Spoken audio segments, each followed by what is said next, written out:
Exactement 21h16. Nous sommes en ce mardi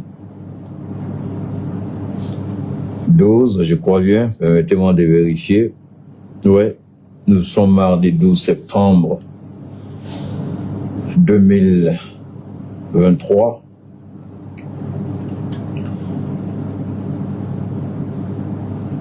Je vous en prie, partagez pour les nouvelles personnes.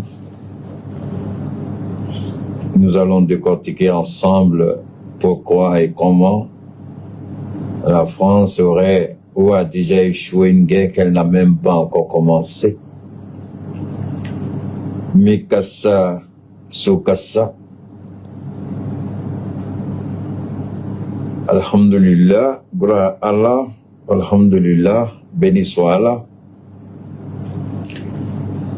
Béni soit le Seigneur Allah subhanahu wa ta'ala, le Dieu de nos pères, le Dieu de nos ancêtres, le Dieu de la gloire, le Dieu de la grâce, le Dieu de la miséricorde, le Dieu du pardon, le Dieu de l'amour, le Dieu de la bonté, le Dieu de la miséricorde, le Dieu éternel, le Dieu qui est au commencement et à la fin, le Dieu par qui tout commence et tout finit, le Dieu sans qui il n'y aurait point d'existence, encore moins un monde.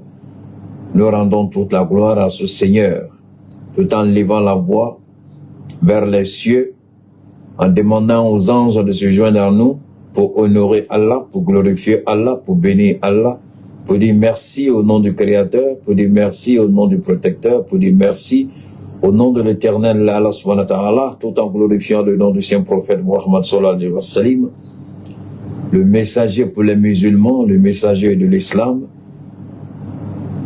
le musulman confesse dans sa bouche: je proclame qu'il n'y a point d'autre divinité que Allah subhanahu wa ta'ala, et je témoigne que le prophète Muhammad sallallahu alayhi wa sallam est le messager d'Allah. Gloire à Allah, béni soit Allah, gloire à Allah, béni soit son messager. Gloire à Allah, béni soit l'islam. Gloire à Allah, béni soit chacun de vous, chacun de nous, aussi bien musulmans que musulmans, catholiques ou chrétiens. Nous appartenons au même Créateur, le Créateur des cieux et de la terre. C'est lui qui sait qui est bon, qui n'est pas bon, qui est sur la voie, qui n'est pas sur la voie. Il ne nous appartient pas de juger. Donc préservons-nous de condamner, car nous-mêmes nous serons jugés. Si nous savons que nous serons jugés et que nous nous précipitons à juger les autres, le jour de notre jugement, nous allons demander clémence. L'Éternel nous dira: mais ce jour-là, vous avez jugé, vous avez condamné. Vous avez oublié que ce jour arrivera certainement.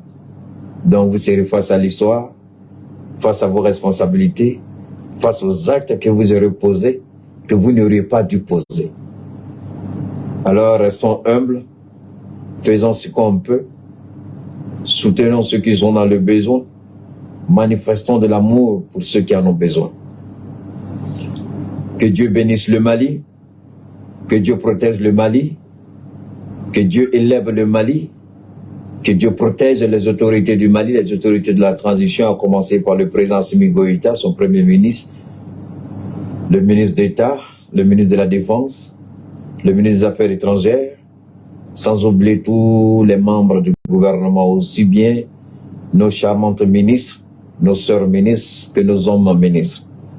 Aussi bien les uns comme les autres, recevez nos chaleureuses, respectueuses salutations. Que Dieu vous aide dans votre noble mission, celle de servir le Mali. Nous demandons à Allah de continuer à veiller au vaillant peuple de Burkina Faso, aux volontaires VDP, à l'armée burkinabé. Je demande à Allah d'élever la radio-télévision RTB du Burkina Faso qui fait un travail extraordinaire pour le peuple burkinabé. Je demande à Allah de veiller sur les autorités de la télévision burkinabé, ceux-là même aujourd'hui qui font la fierté du Burkina Faso, de l'Afrique, à travers des informations claires, précises. Que Dieu continue de veiller sur le Burkina Faso. Je n'oublie pas le plus jeune président du monde, le capitaine Ibrahim Traoré. Un homme de conviction, un homme de détermination, un homme d'engagement. Un homme qui a pris ses responsabilités face à l'histoire. Un homme qui, par sa parole, déjà apporte le soulagement. Un homme que Dieu a choisi pour parler au Burkina, parce que le capitaine Traoré, il sait parler. Il a le verbe. Ce n'est pas seulement qu'il sait parler, il sait éduquer, il sait écouter, il sait transmettre, il sait former, il sait se mettre au même niveau que son peuple. Que Dieu veille sur le capitaine Traoré ainsi que le premier ministre du Burkina Faso. Vous voyez, il y a un peu, quand vous regardez au Mali, c'est notre premier ministre qui est sur chaque fois qui parle beaucoup. Au Burkina, c'est le président qui parle. Au Mali, Assimi ne parle pas beaucoup. Dieu sait pourquoi il fait les choses. Dieu sait pourquoi il choisit tel ou tel pour travailler ensemble. Il a ses raisons. Hein? Le premier ministre actuellement du Burkina, il est très occupé. C'est le président capitaine qui parle. Et c'est son devoir. C'est lui que le peuple regarde. C'est lui qui a pris la responsabilité de chasser Paul-Henri, de chasser la France et d'imposer la volonté et la souveraineté du peuple burkinabé au monde entier. Merci au capitaine Traoré, merci au premier ministre du Burkina Faso, merci à la ravissante ministre des Affaires étrangères du Burkina Faso, au ministre de la Défense du Burkina Faso, au chef d'état-major des forces armées du Burkina. Merci à vous. Je reviens maintenant à notre pays, le Grand Niger. Le pays de toutes les convoitises. Le pays qui empêche le minable, petit, ridicule président rejeté, rejeton, qui n'est rien, qui ne sera rien, qui a la grande gueule. Le président homosexuel qui n'a eu d'autre envie que de marier sa propre grand-mère, Emmanuel Macron. Le peuple voyant du Niger continue de travailler. Le peuple voyant du Niger, j'ai écouté tout à l'heure avant de lancer mon direct, le ministre de l'Industrie du Commerce du Niger, qui disait en substance que le Niger aujourd'hui ne sait même pas s'il y a une sanction. Vous croyez que l'augmentation des prix, c'est le Niger seulement qui est... Non. Je parle avec des Ivoiriens, je suis en contact avec des Ivoiriens, jour et nuit. Je peux vous dire si je le veux, quel genre de t-shirt Alassane Ouattara porte avant de porter son costume. Quel genre de t-shirt il met en bas de sa chemise blanche là. Je peux dire quel genre de chaussettes Alassane Ouattara porte, parce que j'ai infiltré. Mais ça ne m'intéresse pas. Je vous ai toujours dit qu'il avait privé les gens. C'est le dernier de mes soucis. Aujourd'hui, tout le monde est en train de crier. Vous savez, il y a un imam en Côte d'Ivoire que j'ai l'habitude de chicoter. Souvent, il parle bien, souvent, il mélange tout. Souvent, il parle bien, souvent, il mélange. 2 jours là, je suis content parce qu'il parle. Lui qui a toujours le bois, et puis il parle gros français, là, les maigrichons, là. Je ne sais pas s'il a un bobo, mais dites-lui que Dieu le bénisse. Chaque fois qu'il va dire la vérité, on sortit pour dire merci. Mais s'il est dans le fond, on dit qu'il est dans le fond. Donc je remercie vraiment cet imam-là qui a le courage. Ce que Agib Touré, et ce qui me fait mal en Côte d'Ivoire par rapport à Agib Touré, j'ai vu un Agib Touré, un véritable messager de Dieu. Mais aujourd'hui, là, c'est l'imam là qui a pris la place d'Agib Touré. Agib Touré, après avoir fait un tour à la Maka, a disparu. Peut-être le confort de la maison, peut-être que donc Agib Touré a pris, Imam Berté Merci, Agib Touré a pris ses distances. Ça fait, vous voyez, c'est ça. C'est là. Les époques n'ont pas, et comme on appelle, les époques, c'est vrai, ont changé, mais Dieu n'a pas changé. Ce sont les serviteurs de Dieu qui ont changé. Dieu, il est unique. Dieu, il est identique. Le même Dieu, quand on priait là, au temps du prophète Moussa, notre père Abraham, et puis Dieu opérait les miracles là. C'est le même Dieu. Mais c'est la foi de ceux qui servent Dieu aujourd'hui là. Hein? C'est les serviteurs là qui ont pris un coup. Oui, vous regardez, Imam Agib Touré a disparu. Il a parlé 2 ou 3 fois, on l'a attrapé, on l'a mis en prison, il a disparu. Il ne peut plus parler. Donc depuis on a mis Agib en prison, tous les autres imams se sont tués. Mais c'est le gars là, lui seul qui parle. Il est dans te couper, non? Merci beaucoup, Mondé. Ok, dites au gars dans te couper que Cheikh Marquet t'a dit merci à l'imam. Hein? Que je lui dis merci. Il n'aime pas le gros français. Je l'aime bien. Dites-lui merci. Le jour, il dit, il fait bien là. Je sors et puis il dit merci beaucoup, cher imam. Et dites merci à l'imam d'Atekoubé, qu'il continue de faire ce qu'il a à faire, qu'il n'ait peur de personne, mais qu'il craint qu'il va aller se coucher dans la tombe. Parce que Agib Touré nous a habitués à la vérité. Après avoir fait un tour à la Maka, Agib Touré a disparu des réseaux. C'est pas un problème, Agib Touré, on peut comprendre. Alors, donc, au peuple digne du Niger, La France, après l'arrestation d'un ressortissant français, on dit la France demande la libération immédiate. Écoutez bien, le français a changé. C'est pourquoi je dis, le petit blanc là, il vient la grande gueule de Macron, normalement, il aurait dû, la France exige. Au lieu d'exiger, ils ont bien réfléchi au verbe qu'il fallait utiliser. On dit, la France demande la libération immédiate. La France supplie et demande, mais la France n'exige pas. Vous voyez, on commence à respecter le Niger. Le respect là, ça ne se donne pas, ça se mérite. On impose le respect par l'attitude, par le comportement, par le caractère, par l'engagement, la détermination. Le Français qu'on a arrêté, Macron a fait la grande gueule. On va réagir avec blablabla. Si vous faites ça, si vous attaquez un ressortissant français, on fait. Mais le gars, il croupit en prison. C'est le Niger. C'est pas le Niger d'avant. C'est pas la Côte d'Ivoire d'Houphouët-Boigny. C'est le Niger du général Tiani. C'est pas la Côte d'Ivoire d'Houphouët-Boigny. Houphouët a prévenu que ce jour allait arriver. On les a prévenus que ce jour allait arriver. L'homme n'est homme que quand il est en face d'une réalité, d'une difficulté. C'est là véritablement que l'ingéniosité, la capacité, la détermination, l'engagement de l'homme se dessine en fonction des défis qui se présentent à lui. Le Niger aujourd'hui est prêt à affronter tous les défis, mais on va rentrer dans les grands scénarios. Vous savez, Dieu est bon. J'étais dans ma douche ce matin et puis j'ai dit, qu'est-ce que je vais dire au monde aujourd'hui par rapport au Niger? Et puis, mon esprit rentre en communication avec le supranaturel. Il me dit, mais attention, regarde bien la carte du Niger. On dit, ce que tu as beaucoup parlé de la base française, mais il y a un élément qui t'a échappé quand tu parles de la présence militaire française au Niger. C'est que la base militaire française se trouve dans un camp militaire au Niger. Waouh, j'ai dit Pati Sagana. Voilà deux éléments. Et ça vous permet de bien comprendre le vocal avec lequel on va commencer de Kressiapi. D'abord, la France est bouclée au Niger à Niamey. C'est-à-dire que aucun soldat français ne peut sortir du Niger parce qu'ils sont dans la base et ils sont entourés par la base.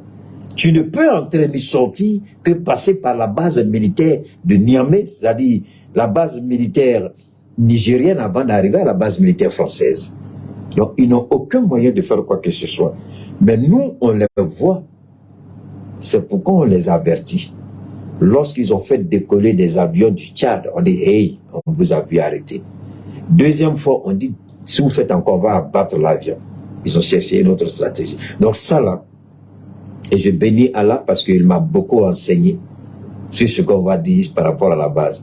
Et dit, deuxième élément, la présidence dont je vous ai parlé. La présidence du Niger se trouve à l'intérieur d'une base militaire dont le président Bazoum est prisonnier. C'est pourquoi je dis à sa fille, il a des savoirs parler. Elle gueule pour rien, rien ne changera. Elle se plaint du sort de son père, elle va partout, elle chacasse partout avec l'argent du peuple nigérien. Elle est en train de pavaner dans les rues de Paris alors que c'est notre argent, nous, peuple du Niger, c'est notre argent que son papa lui a donné. C'est avec ça qu'elle est en train de pavaner. Et puis elle parle, ce n'est pas fini. Donc quand la CEDEAO nous a frappé, là, elle n'a pas dit, hey, attention, c'est mon peuple, mon père était président, ce n'est pas à cause de CEDEAO, s'il vous plaît. Elle n'a jamais plaidé pour le peuple, pour le peuple du Niger. Mais toujours, c'est sa bouche-là. Pour sur son papa. Donc, le peuple du Niger, là, elle s'en fout complètement. Voilà la famille de Bazoum. On lui a dit de faire attention, il ne faut pas embraquer les projecteurs sur elle, sinon ce ne sera pas joli. Mais comme elle n'écoute pas, elle continue de gueuler. Donc, on va braquer les projecteurs sur elle. Donc, on va parler un peu. Le général Tiani a frappé. Je vais commencer. Salam alaikum rahmatullah ta'ala wa barakatuh. Pour les nouvelles personnes qui sont sur ma page Facebook Cheikh Oumar Keïta, abonnez-vous, suivez-nous, partagez sur toutes les plateformes des réseaux sociaux, partagez sur, comme je le dis, dans tous les groupes, au lieu de autant pour moi, partagez dans tous les groupes auxquels vous êtes membre, groupe de famille, groupe d'amis, hein, anciens d'école, anciens d'université, groupe à l'étranger, partagez partout. Partout dans le monde, envoyez. Sur YouTube, c'est Keïta Cheikh Oumar, c'est l'inverse, c'est Keïta Cheikh Oumar. Vous vous abonnez, vous suivez, vous aimez, vous partagez, et puis vous faites découvrir la page, vous balancez dans tous les groupes et sur toutes les plateformes des réseaux sociaux. Maintenant, on va commencer avec ceci.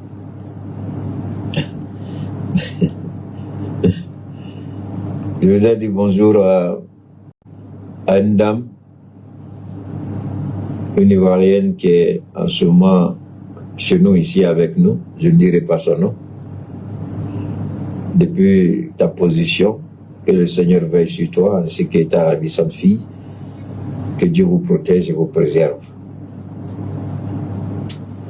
Vous savez, l'Africain, il y a des Africains, quand moi je les regarde, j'ai honte même souvent d'être Africain.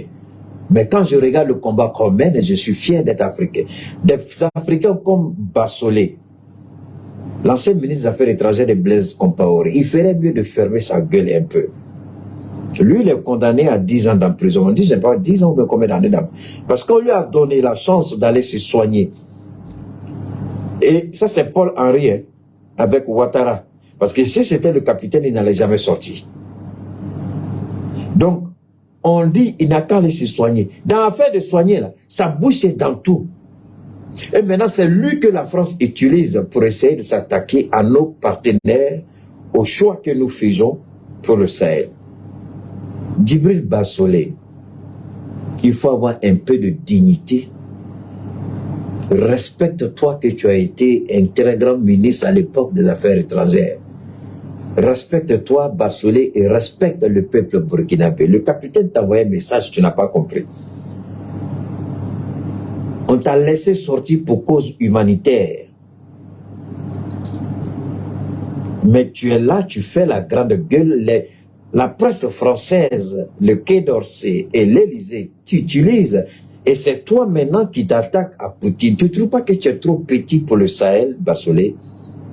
Dieu t'a fait une grâce, tu fus un ministre d'un président assassin et corrompu, qui aujourd'hui, regardez comment ils tous se sont. Regardez, quand vous regardez Bassolé aujourd'hui, c'est là que vous savez que les gens sont des voleurs.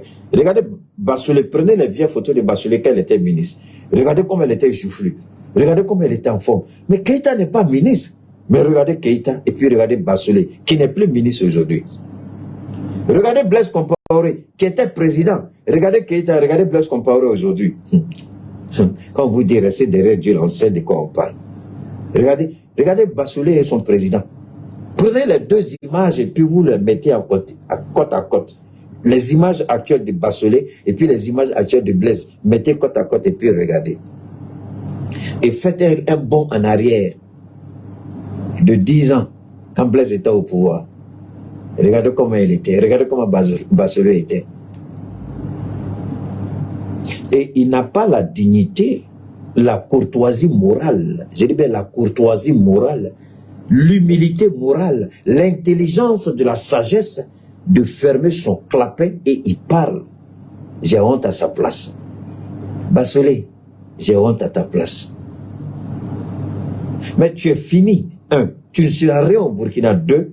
Troisièmement, fais-toi oublier. Parce que le peuple burkinabé avance. Alors donc, on va commencer par Emmanuel Macron.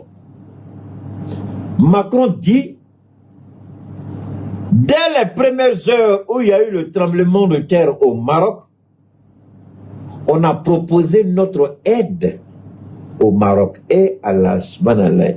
C'est ça là qu'on dit, le petit, c'est-à-dire quand le petit essaie de se rattraper, donne-moi une seconde. Quand le petit essaie de se rattraper, quand le petit Macron essaie de se rattraper, quand le petit Macron par moment, essaie de se rattraper, après il fait des bêtises. Après il fait des bêtises. Eh Allah, Macron, tu fais pitié. Comment la France peut dire, est-ce que la France peut ouvrir sa grande gueule, sa sale gueule, dire, Macron, autant pour moi, aux États-Unis, on va apporter notre aide aux États-Unis. Mais chaque année, il y a des feux de brousse aux États-Unis, particulièrement en Californie, parce que je suis un Californien. Peut-être que ça diminue maintenant. Chaque année, il y a des feux de brousse en Californie. Il y a des inondations. Il y a des pluies torrentielles. On n'a jamais vu la grande gueule d'un président français dire on va apporter notre aide. Au Canada récemment, il y a eu c'est un incendie, non? Oui, c'est ça. Si je suis un homme, je peux me tromper. Donc, si vous voulez insulter moi, il y a eu, je crois, à peu près 2 ou 3 mois d'incendie, je ne sais pas combien de mois, combien de semaines, jusqu'à New York. Les cendres arrivent. Jusqu'à New York, la population suffoquait. On a même demandé à la population de ne pas sortir dans les rues, vraiment, à moins que ce soit nécessaire. Parce que New York et le Canada, c'est pas éloigné. Mais on n'a pas entendu la France dire on va apporter notre aide. Donc, comme c'est le Maroc, maintenant il se fâche. Il dit, lui, ne comprend pas. Pourquoi les gens veulent créer une polémique? Ce n'est pas une question de créer une polémique, c'est la gueule que tu as utilisée. C'est l'expression que tu as utilisée. On veut aider. Non, non. Quand tu viens en partenariat, tu ne viens pas pour rabaisser l'autre. Si comme il n'a rien et c'est toi qui vas venir tout résoudre. Toi, idiot, chez toi là, tu as résolu quoi? Un président qui utilise à plus de 11 reprises le 49.3, 4 mois, merci beaucoup. Un président qui utilise le 49.3, qui est une violation flagrante même de la démocratie souveraine. Je dis bien, je ne parle pas de la démocratie élective, non. La démocratie souveraine et la démocratie participative. Le 49.3 est un obstacle à ce que je peux appeler la négociation démocratique. Parce que vous êtes opposés. Vous devez négocier jusqu'à chacun laisse tomber l'autre, l'autre laisse tomber l'autre, jusqu'à ce que vous soyez d'accord. C'est le sens même de la démocratie. Mais le 49.3 enlève tout débat démocratique et fait un passage en force pour faire voter. La loi n'est pas votée, elle est imposée au peuple français. Il n'y a pas eu de débat. Alors que lorsque on présente une loi, c'est un projet de loi. Donc, il y a des amendements, il y a des négociations. Vous négociez jusqu'à ce que vous tombiez d'accord. S'il y a un blocage quelque part, c'est que l'autre demande quelque chose que tu refuses de donner. Alors, tu fais un effort pour donner ce qu'il demande pour que ta loi puisse passer.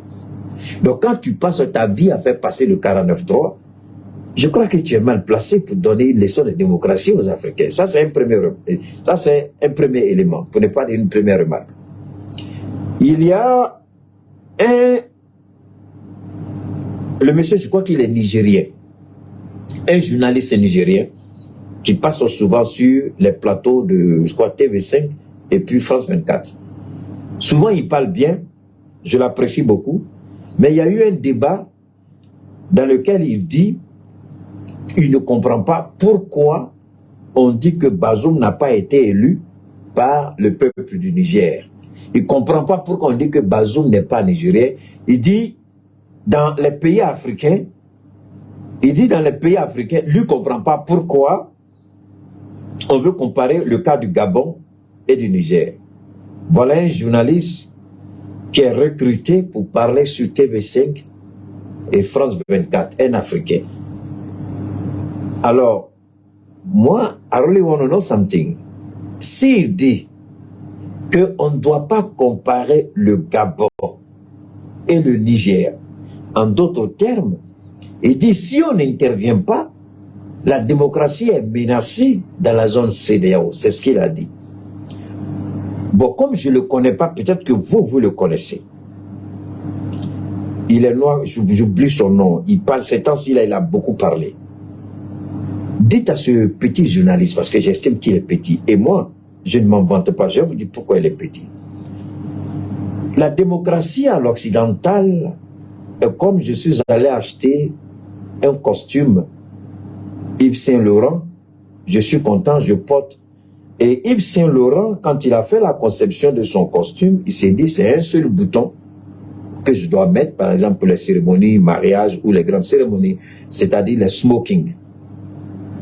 Et il y a un jeune Malien qui se lève, lui aussi qui crée son smoking, mais lui crée son smoking avec 4 boutons. Et puis quelqu'un nous regarde tous les deux. Moi je porte mon smoking avec 4 boutons, l'autre porte son smoking avec un bouton. Il dit toi ton smoking là c'est un faux smoking, il faut que tu apprennes à porter un smoking avec un bouton.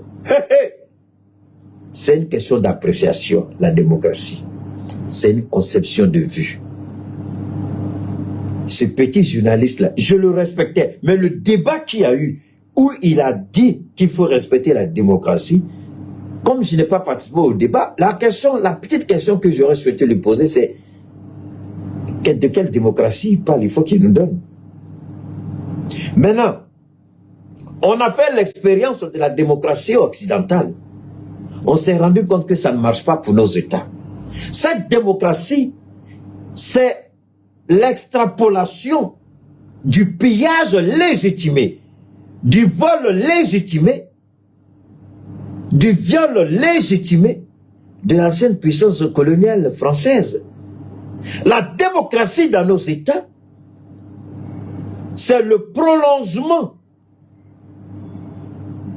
institutionnel, c'est le prolongement légitimé, c'est le prolongement légalisé du vol systématique de nos ressources.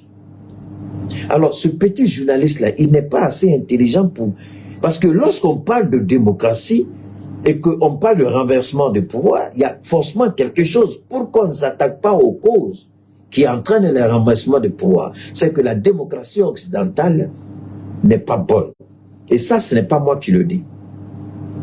Le président Félix Houphouët-Boigny, en 1990, quand Laurent Gbagbo exigeait le multipartisme, Houphouët a fait venir, à l'époque, il n'était pas président, le président, l'ancien président François Mitterrand, à l'hôtel Ivoire.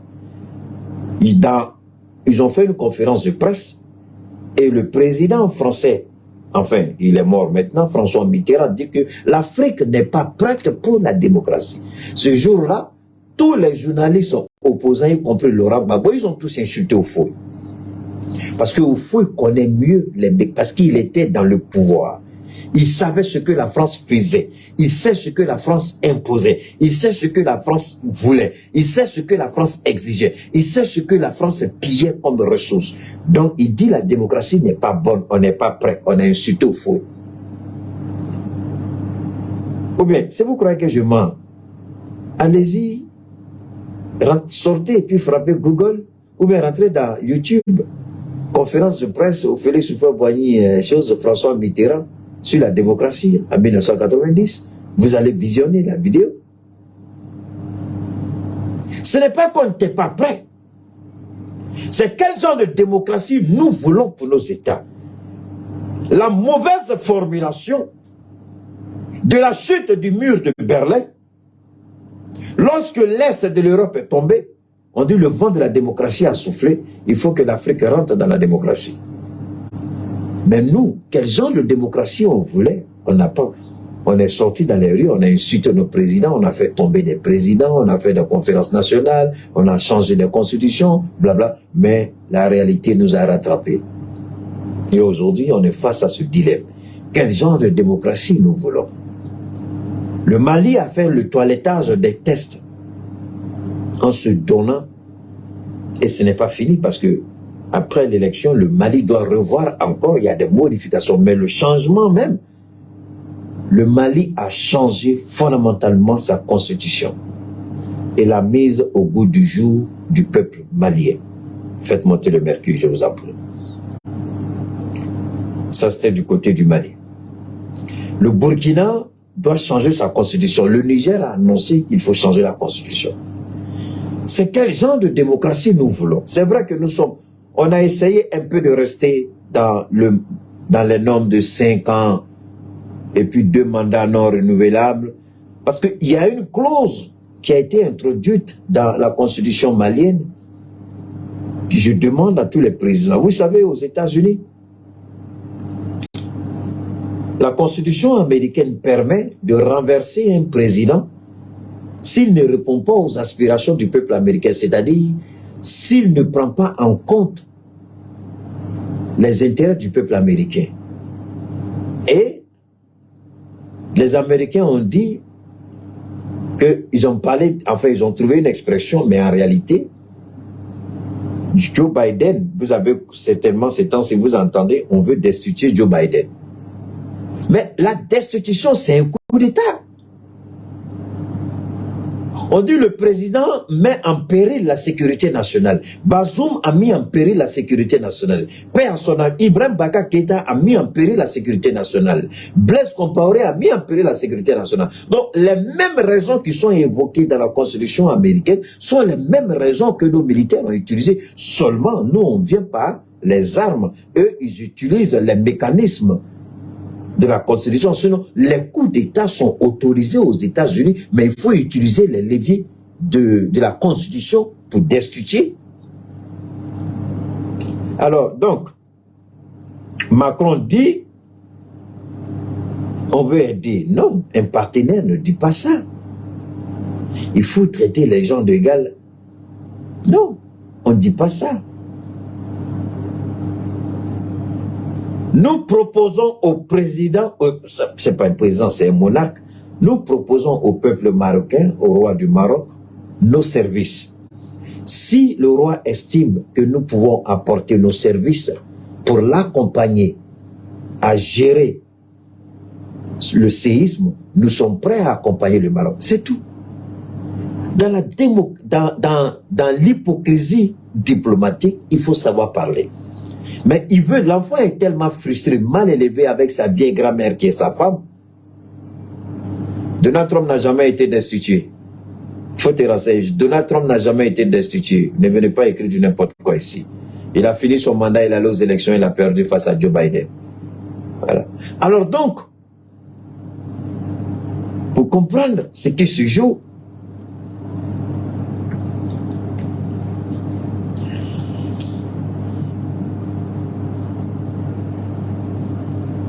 le président mal élevé, incongru, irresponsable et impoli aurait pu tout simplement dire la France propose ses services au Maroc si le roi du Maroc estime que la France peut apporter ses services, la France est prête, la France a l'expertise. Il y a une façon de le dire.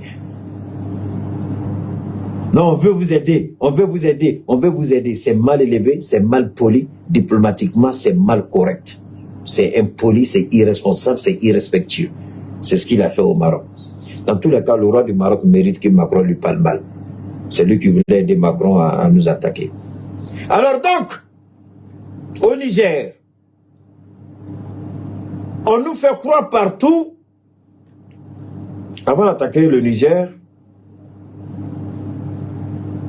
le Mali continue d'être victime et les mouvements signataires, ceux que vous appelez les mouvements rebelles Touareg, j'ai lu un de leurs communiqués qui est pratiquement une déclaration de guerre, un défi qu'ils lancent aux autorités maliennes. Je sais que Assimi Goïta est un président réfléchi, un président raisonné, sage. Assimi Goïta ne se précipite jamais pour prendre des décisions quand il s'agit d'ôter des vies humaines, c'est-à-dire des opérations militaires. Il prend le temps, il réfléchit. Moi, je pense qu'il est temps que le président Assimi Goïta commence à montrer à ses petits-enfants mal élevés dans le nord du Mali que le Mali est un et indivisible et qu'il y a un président qui s'appelle Assimi Goïta et que le peuple du Mali est uni derrière son président. Je demande au président Assimi Goïta d'assumer ses responsabilités face à ces voyous. Je sais qu'ils le font à la demande de la France pour provoquer le Mali. Mais on n'a pas vu. Il y a un avion du Mali qui est tombé, qui a fait un crash. Ils disent que c'est eux qui ont abattu l'avion, vrai ou faux. Jusque-là, ce sont des spéculations. Le Mali a seulement dit que dans le crash, ils ont perdu 10 personnes. On n'a pas entendu la communauté internationale, encore moins cette maudite et maléfique, ce qu'on appelle le Conseil de sécurité des Nations Unies. Parce qu'ils ont abattu, visiblement ils ont agi. Maintenant, quand l'armée va se lever pour riposter, on parlera de violation des droits de l'homme, atteinte aux droits de l'homme, crime de guerre, crime contre l'humanité. C'est pas ça? Mais ceux qui sont morts ne font pas partie de l'humanité. Ceux qui sont morts, ce n'est pas un crime de guerre, ce n'est pas un crime contre l'humanité. Donc, ils ont le droit de tuer nos soldats et nous n'avons pas le droit de répliquer. Cela me permet en même temps d'interpeller le Mali, le Burkina et le Niger. Moi, je ne suis pas extrémiste. Les Nations Unies refusent que le Niger participe pour la première fois dans l'histoire des Nations Unies. Le minable, maudit, ridicule, ripou, corrompu, voleur, crasseux, Antonio Guterres, le Premier ministre du Niger, ne peut pas parler à la tribune des Nations Unies parce que la France continue, parce qu'ils ont commencé à attaquer le direct sur Facebook. Et donc, si sur YouTube, on n'a aucun problème. Vraiment, merci beaucoup du côté de YouTube.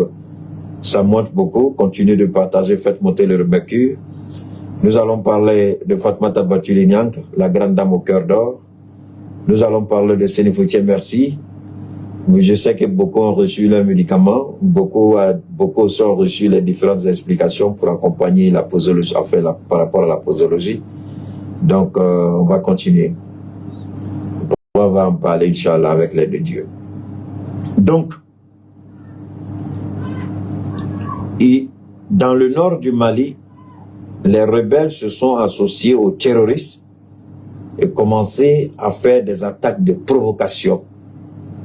Et l'armée malienne est en train de réfléchir comment apporter une réponse définitive, totale, pour éradiquer ce terrorisme dans le nord du Mali. Nous sommes en train de préparer des opérations conjointes. Une vaste opération dans laquelle la Russie sera impliquée. Une opération qui va prendre en compte la zone des 3 frontières. Je ne vais pas développer, je m'arrête là. Parce que les soldats me disent toujours qu'État ne développe pas toujours tout. On sait que tu peux, mais il ne faut pas toujours tout dire sur les réseaux. Donc je respecte ce qu'ils m'ont demandé. Je sais qu'il y a une vaste opération qui est en cours de préparation avec la Russie.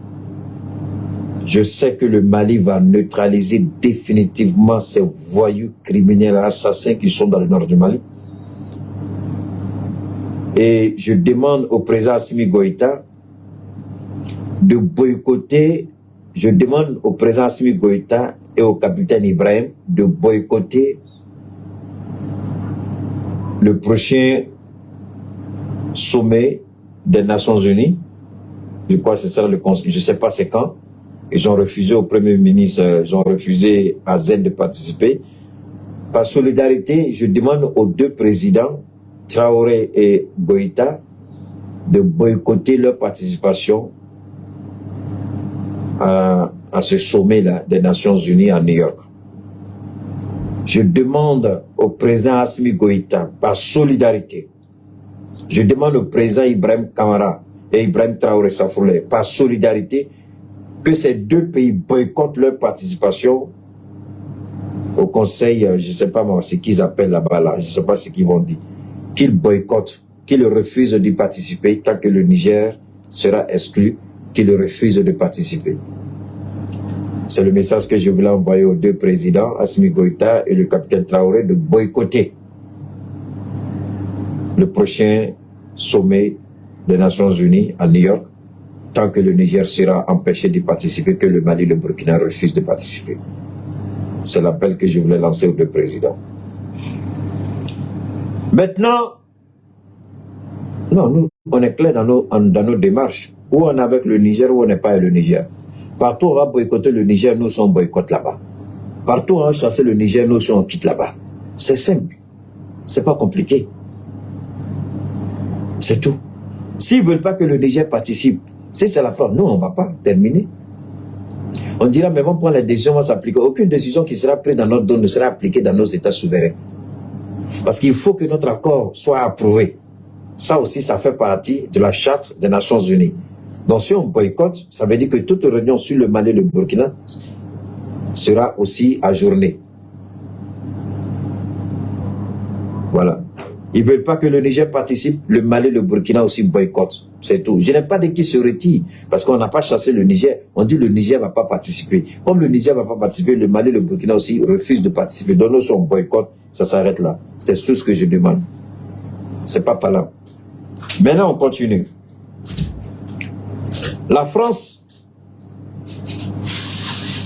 on dirait que la grand-mère de Macron commence à mettre un peu d'eau dans l'esprit du petit. Elle dit, tu es en train de gâter mon nom, mon fils, mon petit-fils Marie. Parce qu'en fait, c'est sa grand-mère, hein? Mon petit-fils Marie, tu commences à gâter mon nom. Il faut faire doucement, tu parles trop. Toi, tu ne peux pas tout connaître. Donc, il faut faire doucement, doucement, doucement. Il dit, elle fait quoi? Tu dis, mais tu parles trop. Pardon, Niger, si tu fais la force là, le français là, tu connais, tu sais dans quelle prison ils l'ont mis? Il n'y a pas de climatiseur. Il y a la chaleur, il y a les moustiques, il y a les cafards, il y a les odeurs. Donc, toi aussi, il faut faire doucement. De toute façon, tu es en train de faire. Mais alors, je reviens. Avant de parler de la grand-mère de Macron, c'est-à-dire Brigitte Macron. Quand la Chine, rappelez-vous, au Canada, Donald Trump avait poussé le Canada à arrêter la fille de Huawei, la compagnie de téléphone Huawei, la plus puissante. C'est la seule compagnie jusqu'à présent qu'on n'a jamais pu casser le code. Il ne faut pas que vous croyez qu'on a les Pro Max là. Hein. Pro Max là, les gens cassent le code tous les jours. Donc Pro Max même n'est même pas sûr. On a Pro Max mais ce n'est même pas sûr. Parce qu'il y a Pro Max 15 qui sort bientôt. Pro Max 15 sort bientôt. Donc, c'est les mêmes téléphones. Ils changent 2-3 petites choses dedans, c'est fini. Mais Huawei change complètement le design et tout. Si je vous montre le dernier Huawei que j'ai, c'est un téléphone que je n'utilise même pas. Le dernier Huawei, voilà ça, je n'utilise même pas. Mais je vais pas vous... Dieu seul sait combien ça coûte. Et c'est ça qui tue les Américains. Donc, Donald Trump avait demandé d'arrêter la fille qui est la directrice générale du grand patron. La Chine a dit, mais elle a fait quoi? Maintenant, Trump dit, il faut l'extrader pour espionnage, alors qu'aucune preuve d'espionnage de Huawei n'avait été établie. Mais tout simplement, il voulait nuire à la Chine. Pendant qu'il faisait ça, les Chinois ont mis la main sur 3 ou 4 Canadiens, des hommes d'affaires canadiens. On les a cherchés, on allait les prendre dans... Tu sais ce que les Chinois sont trop dangereux. Quand les gens sont sortis pour aller faire les affaires là-bas, qu'ils reviennent, les Chinois ont ouvert leur chambre, ils ont mis drogue dedans. Et puis ils ont envoyé la police pour aller fouiller. Ils ont fouillé, on a trouvé drogue dans leur chambre. On les a arrêtés. Parce qu'il faut qu'une cause, on les a arrêtés. On dit pour détention de drogue. Pap, on les a mis dans Chirukuru. Chikurubi, ça c'est la... Oh là là. Oh, donc, restez en ligne. Je vais mettre le générateur en marche parce que si on arrête là, ou bien si vous voulez, c'est pas vrai. Ouh. Bon. Choukuru, kourou. Ah là là là là là là là là. Donc, on peut continuer ici, mais mon direct sur... c'est pas vrai, mon direct sur YouTube est coupé. On peut continuer, mais ça me... Oh là là. Ouh. Donc, on va continuer rapidement avant de... Donc, la Chine arrête 4 à 5 Canadiens. la Chine arrête 4 à 5 Canadiens. Le Canada... Et puis en même temps, on les arrête. Dans la même semaine, on fait leur procès et puis ils sont tous condamnés. 50 ans, 50 ans, 50 ans. Le Canada crie au scandale. La Chine dit, on rentre en négociation. Vous libérez la patronne de Huawei, on vous donne vos Canadiens. Vous ne la libérez pas, ils vont rester en prison. Donc ils ont fait... Donald Trump a fait tout pour ne pas que le Canada tombe. Le Canada, la pression a été trop forte. Justin Trudeau, le gars du Canada, là, finalement, il a accepté. Ils ont libéré la fille de Huawei. Quand ils ont libéré la fille de Huawei, ils ont libéré les Canadiens qui avaient été arrêtés. Donc, mais, quand il faisait la grande gueule sur la Chine, il n'a pas menacé, on demande libération immédiate. Tout le monde a parlé de ça. Libération immédiate des Canadiens. Libération immédiate des Canadiens. La Chine est restée inflexible. Justin Trudeau, merci. On les a jugés, condamnés, puis on les a jetés en prison. Maintenant, vous voulez attaquer. Vous savez pourquoi cette attaque barbare de la force n'aura pas lieu? Parce qu'il y a beaucoup de paramètres qui échappent à la France. 1. La base militaire nigérienne, là où se trouvent les forces françaises déployées au Sahel, le général Tiani a donné l'ordre d'envoyer les forces spéciales nigériennes avec des blindés, des hélicos, et puis de regarder droit vers le camp français. Donc, les Français, eux tous là, ils ont diarrhée au moment où je vous parle, parce qu'ils se disent, si Macron lance une attaque dans le Sahel, aucun avion. Parce qu'en fait, les gens comptaient sur les rafales du Niger pour pouvoir agir. Tiani a compris.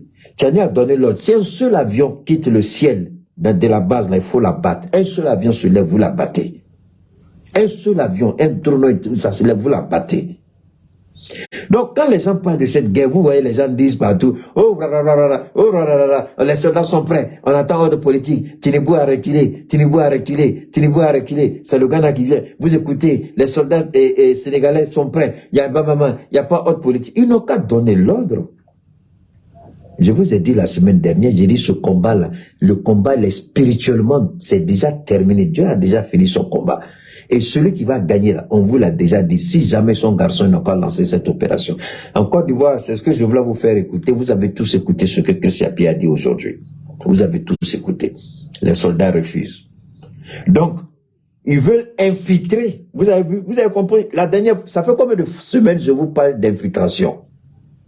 Et Alassane Ouattara a décidé, selon les informations sources dignes de foi de Christian Pierre, 120 soldats des forces spéciales du renseignement, je dis bien 120 soldats ivoiriens des forces spéciales de renseignement vont chercher à infiltrer le Niger.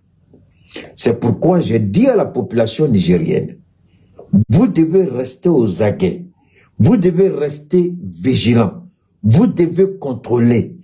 Vous voyez quelqu'un, les Ivoiriens là, c'est facile de les repérer, hein. Les Ivoiriens qui sont au Niger, là, vous les connaissez depuis longtemps.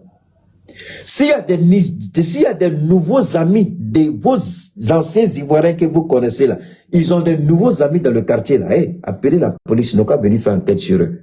S'ils n'ont rien à se reprocher, ils vont les libérer. Vous voyez des Ivoiriens qui rentrent dans votre quartier avec des nouveaux amis, appelez.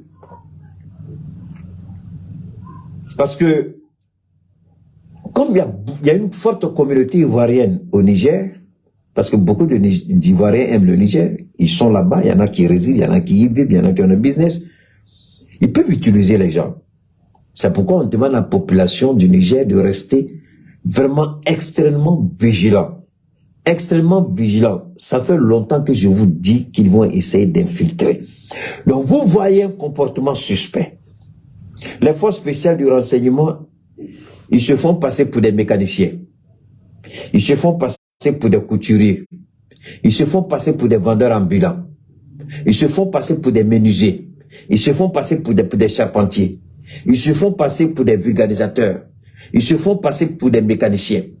Ils se font passer pour tout ce que vous connaissez. Des petits vendeurs de la rue, là, ils viennent mettre leurs petits... C'est pas ça. Ça, ce sont les services de renseignement des forces spéciales. Ils se font passer partout pour paraître anodin, quelqu'un qu'on ne remarque même pas qui peut s'infiltrer dans la population et puis recueillir les informations. Les forces spéciales, je ne suis pas en train de dévoiler la tactique de toutes les forces spéciales, mais je suis obligé de dire ça. Parce que le peuple du Niger sait, le peuple de Niamey sait, les vendeurs ambulants, là, vous les connaissez pratiquement tous. Les nouveaux vendeurs ambulants, là, appelez la police. Les gars qui vont, vous voyez des choses suspectes dans le quartier, appelez. Vous voyez des choses qui vous semblent louches, appelez.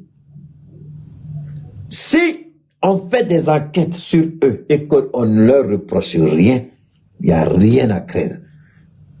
Mais soyez sur vos gardes. C'est pourquoi je vous ai dit, cette opération, elle est vouée à l'échec si jamais ils veulent lancer. Ils sont arrivés maintenant à un moment où la France, qui devait recueillir, c'est pourquoi j'ai entendu mon jeune frère Seydou Traoré, qui dit qu'ils ont cartographié, ils ont fait tout. La France est arrivée aujourd'hui à un niveau où la France n'a plus le contrôle du territoire du Niger. Parce que l'armée, je vous donne un autre exemple. Quand votre téléphone, chaque mois, ça dépend de la programmation que vous faites. Moi, par exemple, c'est chaque jour. Chaque jour, les mises à jour de mon téléphone sont automatiques. Ordinateur, tablette, la télé, puisque toutes les télés qui sont dans la maison, tous les téléphones que j'ai, toutes les tablettes que j'ai, tous les ordinateurs, il y a des mises à jour automatiques qui se font. Des mises à jour. Donc, l'armée, c'est la même chose.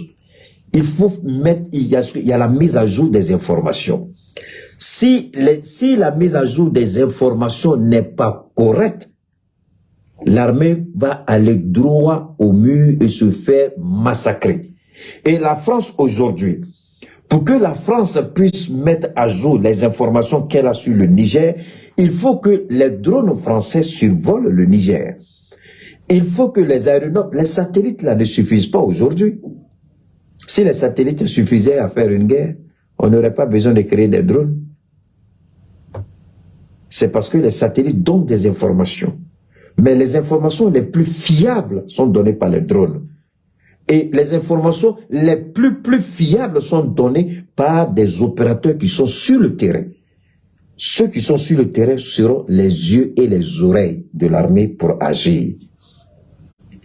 Maintenant que la population nigérienne de Niamey, elle a commencé à être vigilante, extrêmement vigilante. Il y a des comités de vigilance qui ont été créés, donc ça a rendu le déplacement quasi impossible à la France. C'est pourquoi on a pu arrêter le camion qui allait donner, on a mis la main sur le petit déjeuner de l'armée française, et puis on a mis la main sur ce petit français. Il n'a pas été arrêté comme ça. Il y a eu des enquêtes qui ont été faites. Il était en train de faire quelque chose dont il n'avait pas le droit, dont il n'avait pas l'habilité, parce que l'habilité, l'accrédité, comment on appelle ça, l'ambassadeur n'est plus accrédité, donc il y a des actions. Si vous croyez que votre ambassadeur est accrédité et vous permettez aux gens de commettre des actes subversifs, on va les arrêter. La France n'a plus d'ambassadeur au Niger. Donc personne ne peut parler au nom de l'ambassadeur du Niger. La France fait sa grande gueule, il reste chez lui. Vous avez vu comment il est cloîtré chez lui, ça fait pitié. Regardez comment il est chez lui. Lui-même, là, il doit demander à rentrer. Lui-même, il doit demander à rentrer. Regardez comment le monsieur il est cloîtré chez lui. Il ne peut même pas franchir son portail. Un homme qui chaque fois était dans les gros costumes, il monte dans sa grosse Mercedes blindée, direction bureau, il ne peut plus. Quel homme va te bloquer chez toi à la maison, il y a policier qui t'attend, tu sors. Et on a donné l'ordre exprès, il sort, arrêtez-le. L'ordre a été donné, il sort, arrêtez-le.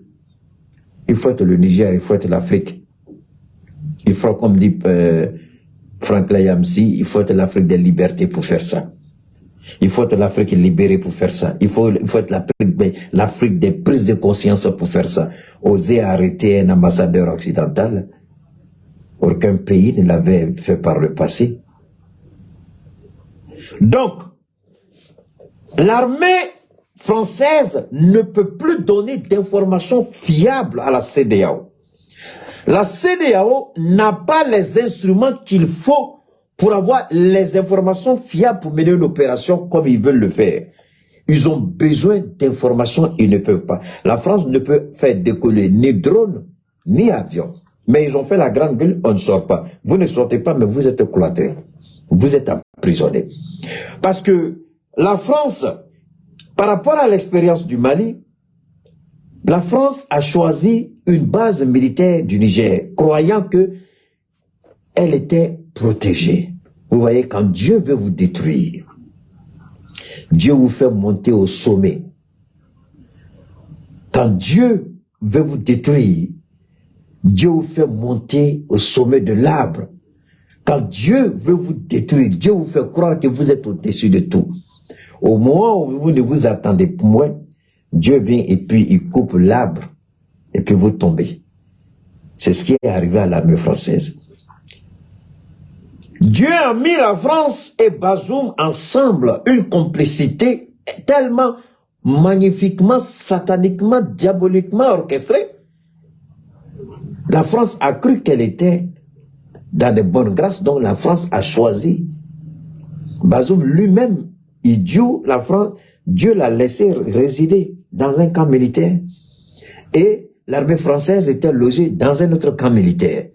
Mais ni Bazoum, ni la France ne pouvaient imaginer que c'était là, Dieu venait de les enfermer, ils ne savaient pas. Que Dieu venait de mettre un terme, ils n'ont pas vu venir.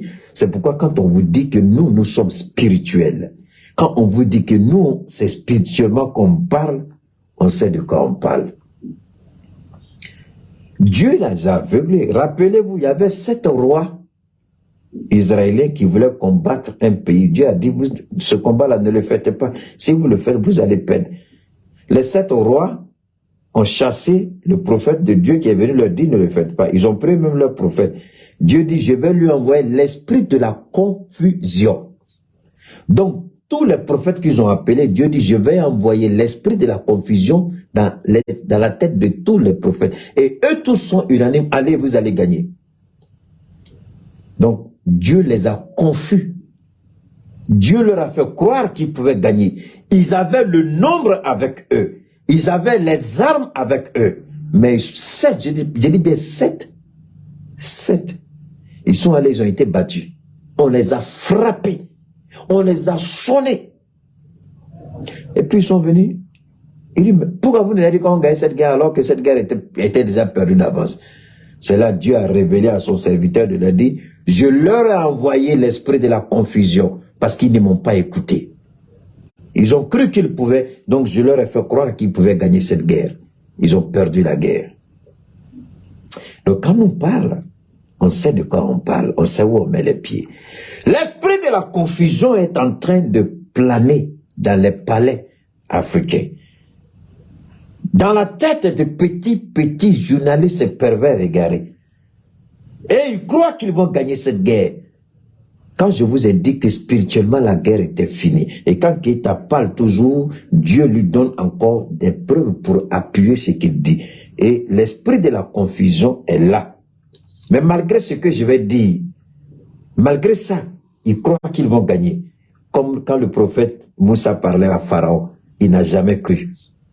Malgré que je leur dis que l'esprit de la confusion a pris possession d'eux, malgré que je suis en train de leur dire qu'ils sont dans le faux, malgré que je suis en train de leur dire qu'ils sont dans le mensonge, ils croient fermement qu'ils vont gagner cette guerre.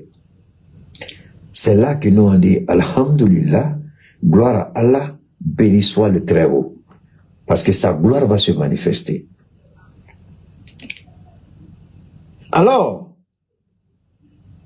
la France, croyant se protéger, s'est elle-même enfermée, s'est elle-même emprisonnée en allant installer sa base dans un camp militaire à Niamey. Et le général Tiani a donné l'ordre de verrouiller le camp.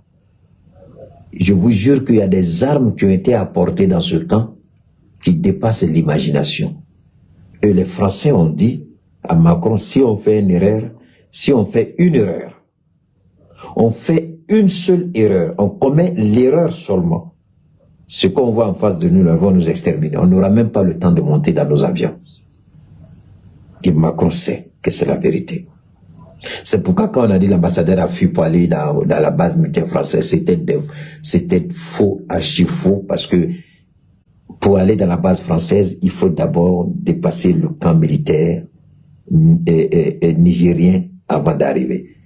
Et le général a été clair. Et les armes qui ont été apportées dans ce camp, mon ami, sinon mes amis, mes followers, mes abonnés, j'ai pas envie de trop parler, c'est pour secret d'État. Mais je vous jure au nom de Dieu, s'il lève le petit doigt, le camp sera exterminé à la seconde. Maintenant, personne parmi eux ne sait dans quel lieu, dans quelle position, quel est l'emplacement géographique de Bazoum. Donc, il y a deux risques. Il lance une opération, on tue Bazoum, on dira la France a tué Bazoum. Vous croyez que Macron n'est pas conscient que s'il lance une opération, Bazoum sera liquidé? Il sait et on dira que c'est la France qui a tué le président du Niger. C'est pourquoi Ouattara est sorti pour dire on tiendra responsable les militaires,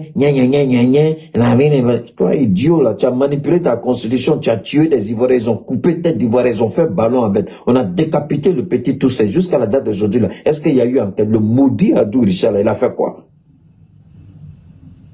Les Soul sont en prison là.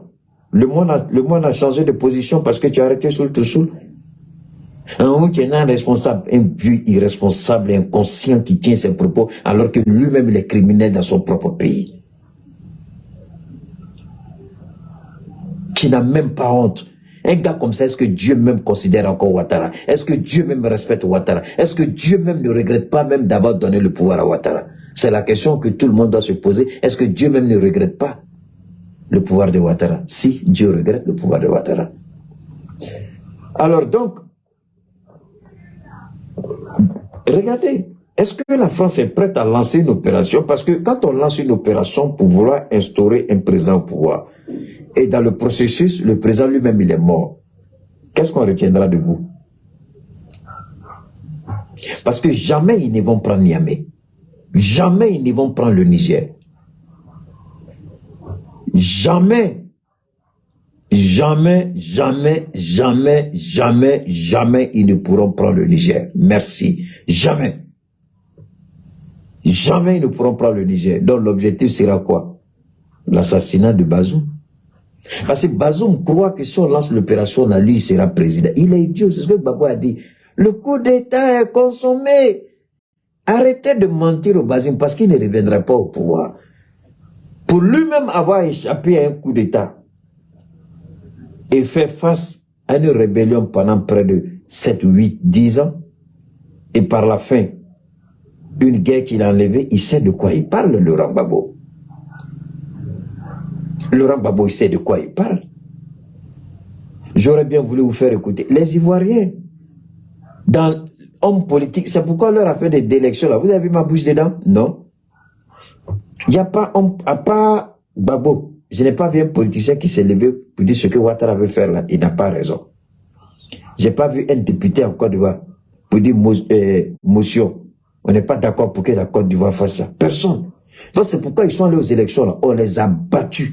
Ouattara a triché. Ouattara a manipulé. Ouattara a arraché leur victoire. J'ai dit c'est bien fait pour vous. Et vous m'avez vu parler dedans. Notre combat, c'est pas votre combat. Pourquoi votre combat sera mon combat?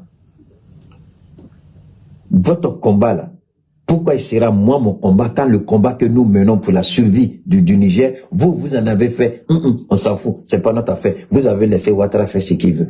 Ah, non, si Ouattara vous a volé, nous on a laissé Ouattara faire ce qu'il veut.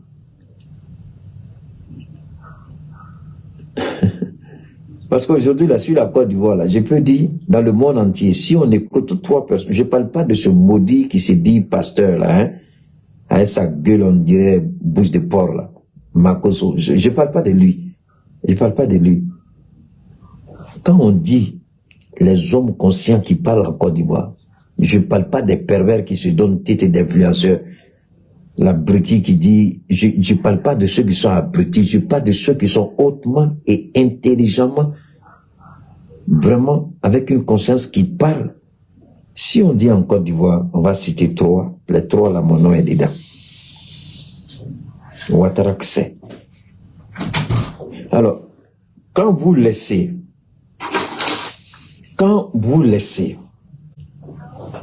des crimes se commettre, des crimes ignobles, sur le point d'être commis, et vous les titirez, quand vous perdez vos élections, qui va dire quoi dedans? Parce que déjà, Ouattara a attrapé tous les activistes, influenceurs ou influenceuses, ou blogueurs, Il a mis tout le monde dans sa poche. Donc, tu peux parler, il faut parler si tu es garçon. Tous ceux qui pouvaient parler avant, là, si tu es garçon, il faut sortir pour parler. Mais nous qui sommes à l'extérieur, là, nous, on peut parler. Mais on ne va pas parler. On va dire quoi? J'ai dit, je vous dis, je n'ai pas dit les gens qui veulent raconter leur vie de misère. Je ne parle pas de popularité, je ne parle pas de visibilité. Je dis les gens qui parlent à l'intelligence humaine. En Côte d'Ivoire, si vous prenez trois, il y a le nom de Keïta dedans. Je n'ai pas besoin de me vanter. Parce que même les ministres de Ouattara envoient les gens, moi, m'appeler. Je n'ai pas besoin de dire de nom ici, parce que je n'ai pas envie que quelqu'un soit d'approche. Les ministres de Ouattara m'appellent ici. Ils passent par des gens pour m'appeler. Je leur dis, tant que les conneries vous faites là, vous ne changez pas, je vais taper sur lui. Si c'était l'argent là, au nom de tout ce qui m'est cher, si c'était l'argent là, au nom de Dieu, moi, on n'a qu'à laisser ça continuer.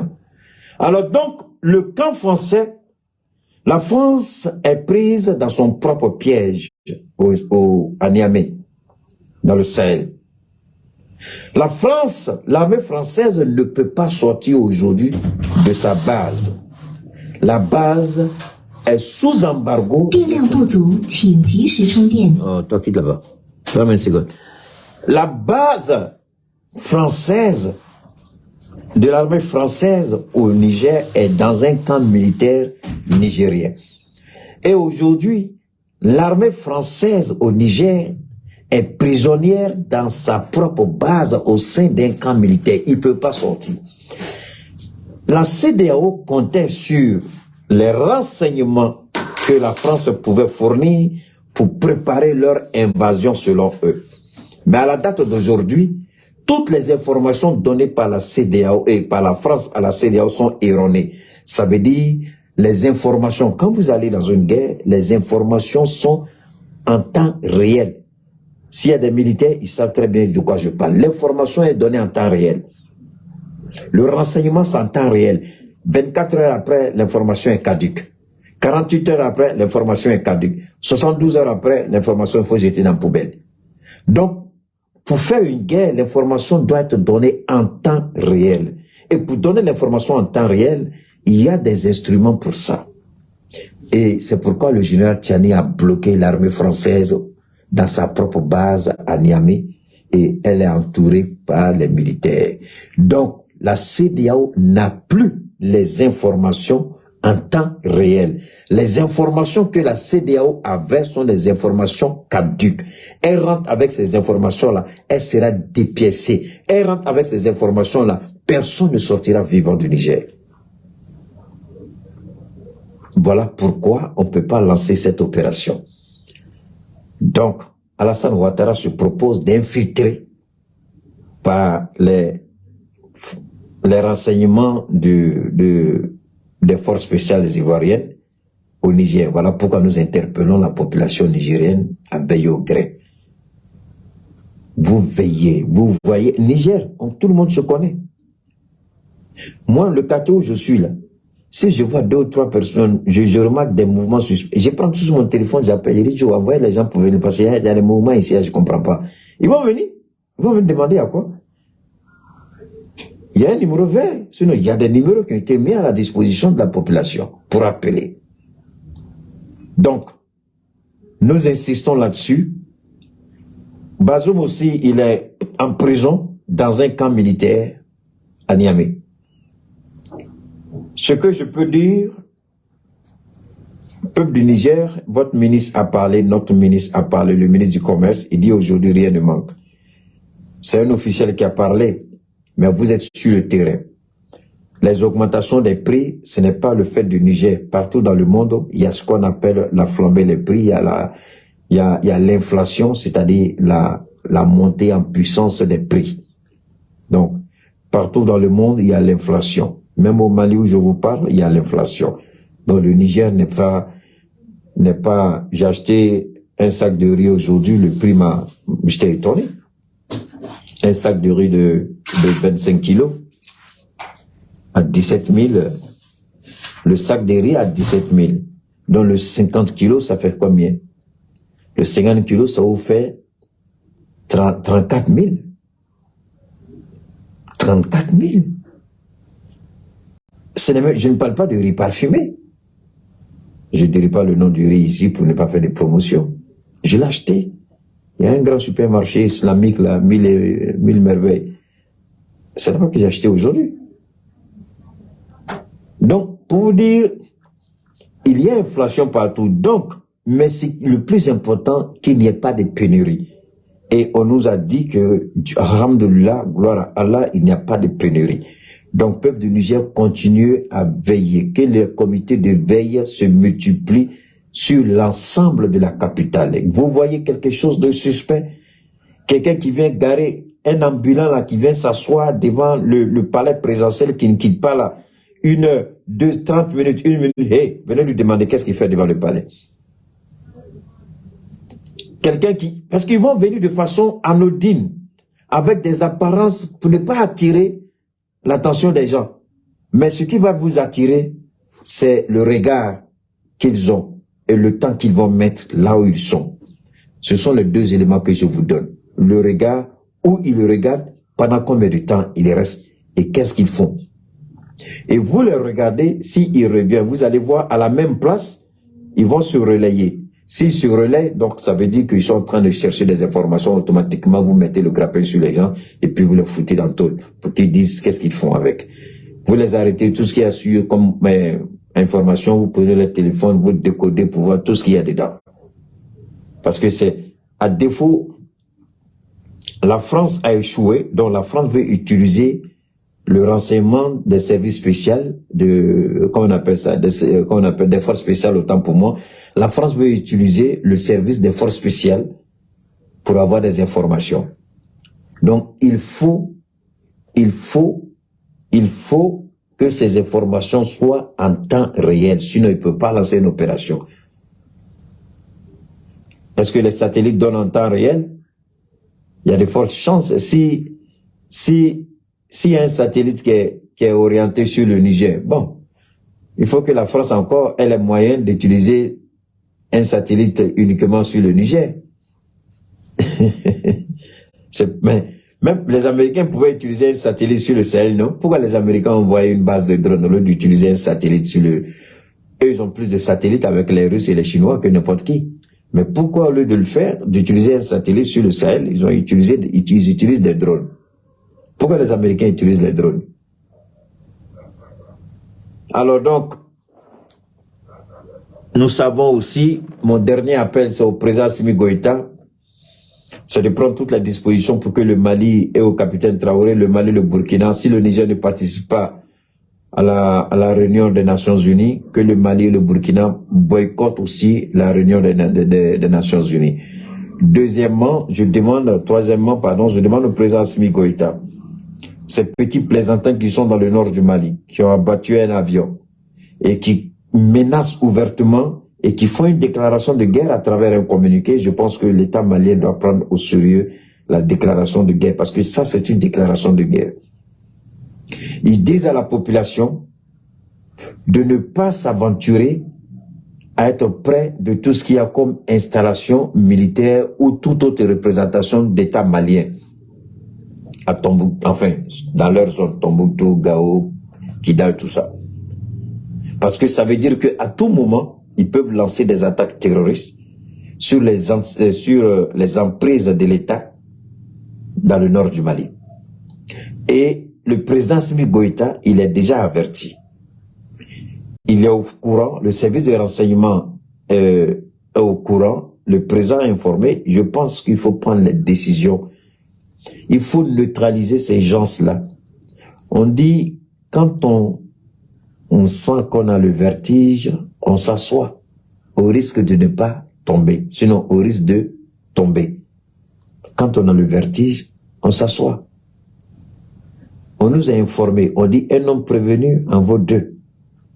Ils nous ont prévenus qu'ils vont attaquer. Donc c'est une déclaration de guerre que les rebelles de la SEMA et certains mouvements terroristes se sont associés de nouveau, comme ils l'ont fait par le passé pour attaquer le Mali avec le général ATT.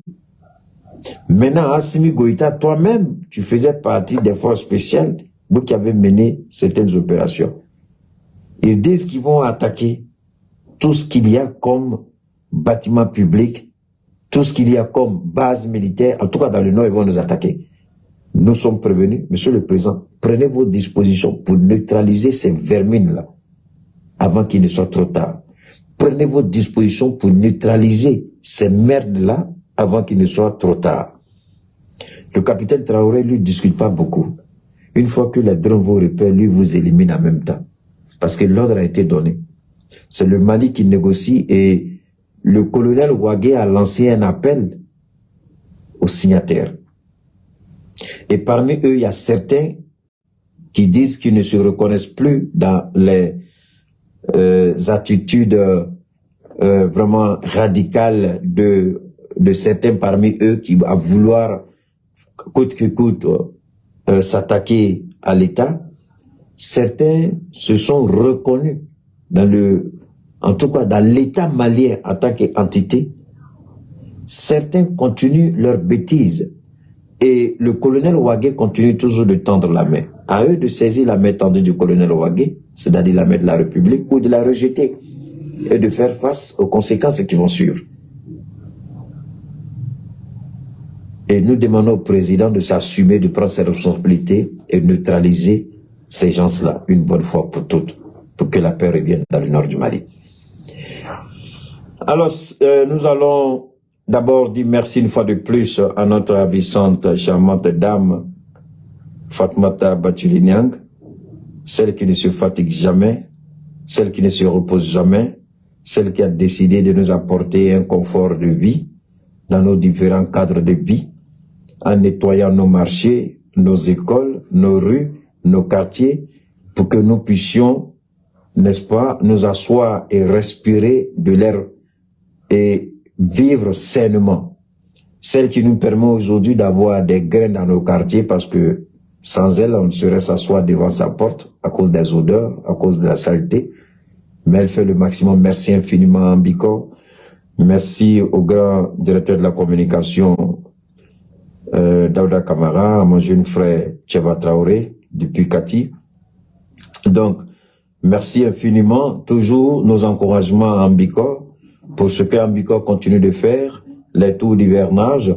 Ambiko continue toujours de nettoyer dans les différents quartiers et communes de Bamako, sans oublier les régions.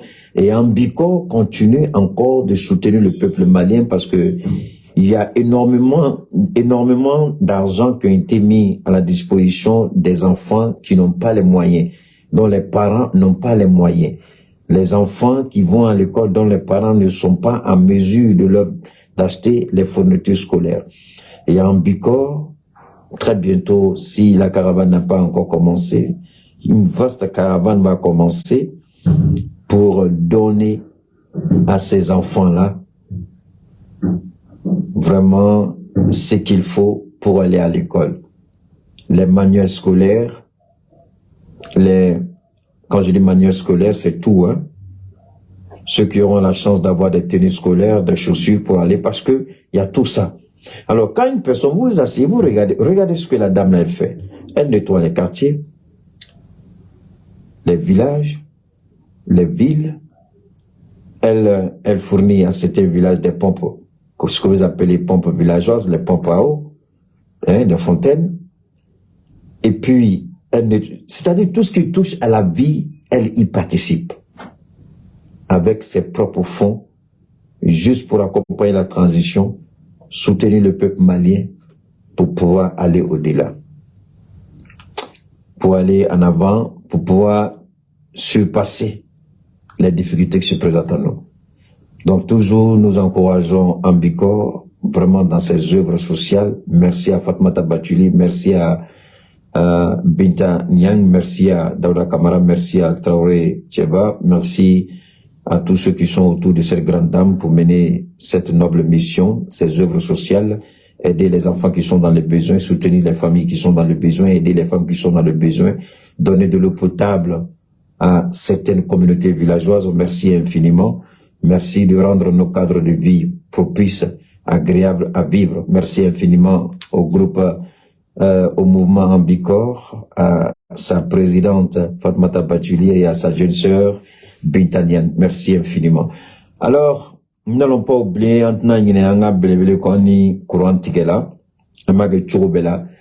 Et chama mega woleli ke senfuke ga furako la mune woleli ka ba me ala foka la barka da chama yu ka furasoro. Amo mina sigi kangelinga senfuke ka fura kelinte ate ko mi be fura kelinta ka jien bana be fura kene ote. Senfuke amafo aga damsa fura kelinte abe kom fura tan ani duru aga chano yere. Donc bana o bana nabila degun nabe o benaka traitement do o benaka fura kel sira de do ma chama mo be weleli ke damsa nya no ko balma ke o be balma muso ka damsa nya foy o damsa te nya de mu bi le bo de foigné degun bi ga bo de foigné ani fram kakan amo o fura fiye e fura me mo bolo aka chani fura tan andura beta fo mo wana a fura be jorobe. Donc bana manake bana sugo ni ya fo afra be jorobe ala nye benga do so ni bana chama yela mongomna ama ese ka laje ka afra sani noya tigibolo anyo o benga bebe. Donc fura kelinte ate comme fura kele misega kungulu jien bana be fura ke ote e sene ka damsa bana benaka fura de do bana benaka traitement de do. Alors donc comme je le disais, beaucoup appellent, j'insiste encore là-dessus parce que toujours on le voit, parle du Damsa. C'est difficile de parler. Le Damsa, c'est une gamme de produits qui, le minimum c'est 15, le maximum c'est 20.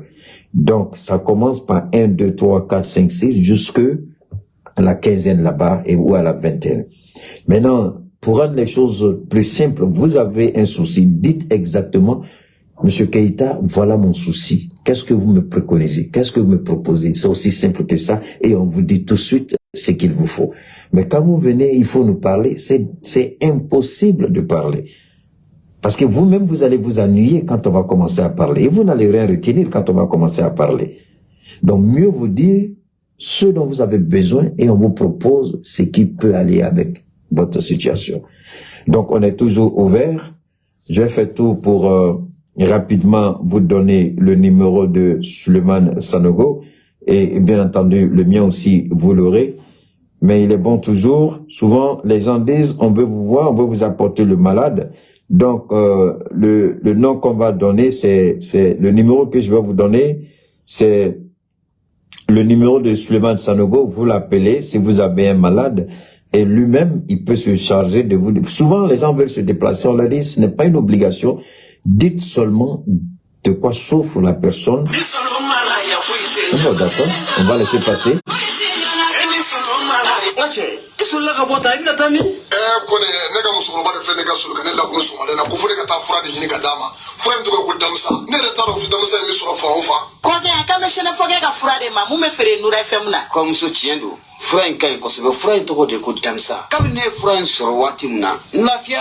ne do bana dro meta dota ka damine mo julisira bela jilen fura mbe boli a bela jilena mo ko be fili ni ro dumuni manga in ro kuma eti fili oma nere de shina fokay ay fen fura na abe fenke min ka juguni nimbe ngo dondola ne do ma do ya tirmuso shu ka kene ka fura in ka kasa musoro ko ko ale danta de muso ka kono dumi mbancho wala tuguni nga dara la dongila e bidon kilesa o ko fa na bidon duru de sa sisa ne no kera tire ka sababu ke ala ne de fura kel kama ala baraka la bi ne ya e jona mo sira ka papier ta ka di amana ga mango 4 professionnel o ti kɛ gansan ni ko ma kɛ ko ti dɔn fura in bana mana k'i farikolo fan o fan fɛ a bɛ don k'a sama ka bɔ farikolo la pewu k'i lafiya k'a kɛ i n'a fɔ i bolo cogo damisa fura lakika don o kɔfɛ an ye sɛgɛsɛgɛli kɛ fura wɛrɛw la kɛrɛnkɛrɛnnenya i n'a fɔ jabɛti ani tension ka an tɛgɛ da a bana kisɛ yɛrɛ kan walasa an ka se ka mɔgɔw nafa ni a ye k'o fara damisa ko in kan ni ala sɔnna ma an ka se ka mɔgɔw bɔ u ka degun kɔnɔ. ko ne ko anw maa minnu yɔrɔ ka ja sɛnɛfɔ kɛ a ka telefɔni nimoro bɛ sɔrɔ. mun ye n balimakɛ a ka nɛgɛjuru sira o bɛ sɔrɔ o tɛ dɔwɛrɛ ye i mago b'a la a mana kɛ mun ye furako in ye fo ka taa se mago wɛrɛ ma i bɛ se ka sinafɔ kɛ k'a yɛrɛ wele 75 01 63 95 walima 66 11 78 49 n'o ka gɛlɛn maa min ma i bɛ se k'i senfa biribiri ka taa mun ye Janginɛbugu bɔlɔnfantɛrɛn yɛrɛ kɛrɛfɛla la ye i mana sinafɔ kɛ ɲininkali kɛ maa la bɛɛ lajɛlen b'a yɔrɔ yiri la. Alors, 75 01 63 95, ça c'est le numéro de Suleiman Sanego, 66 11 78 49. Donc, si vous avez un problème, évidemment, tout le monde ne parle pas Bambara. Monsieur Suleiman, lui, il parle uniquement Bambara. Donc, vous pouvez me contacter directement sur le 72 77 47 88. Vous m'exposez votre situation et ensuite, je vous dis ce qui peut aller avec. 72 77 47 88, c'est le numéro de Cheikh Oumar Keïta. Si vous avez besoin de moi pour me poser problème, il n'y a pas de problème. Tout à l'heure, vous avez pu voir, mon administrateur Bachili, il a mis le nom de partenaire. Ce soir, c'est du Yahi Touré. Si vous aimez ce que je porte, si vous appréciez ce que je porte, si vous aimez les costumes que je porte, les tuniques que je porte, les chapeaux que je porte, évidemment, avec tous les bling-bling que vous connaissez, alors il y a un seul numéro. Tout ça, c'est du Yahi Touré, hein. Tout ça, c'est Yahi Touré. Donc, si vous aimez les bagues que je porte, si vous aimez, elle, c'est Yahi Touré, on a mis son numéro, vous l'appelez, vous rendez chez elle, elle a Sotuba, c'est pas caché, elle est disponible du lundi au lundi, vous pouvez trouver Yahi Touré. Elle a sa résidence qui est juste au-dessus de son superbe magasin. Vous pouvez aller et faire votre choix. Elle a des nouveautés qui arrivent à tout moment et à tout instant. Elle a plein de commandes qui sont en cours d'acheminement. Abidjan, Bamako, Dakar, Bamako, Lagos, Bamako, Abuja, Bamako. D'ici là, portez-vous bien, que Dieu vous bénisse et on garde le contact.